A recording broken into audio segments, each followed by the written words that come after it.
4 năm lăng nhỉ hả nhớ? Ở 4 lại xuôi tê nhìn tê chùa đáo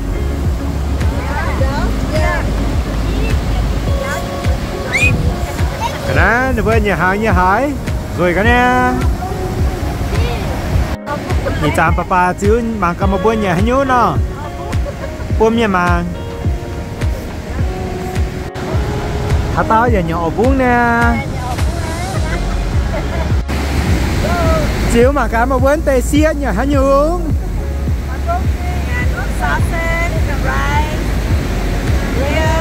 chiếu qua nhà màng ô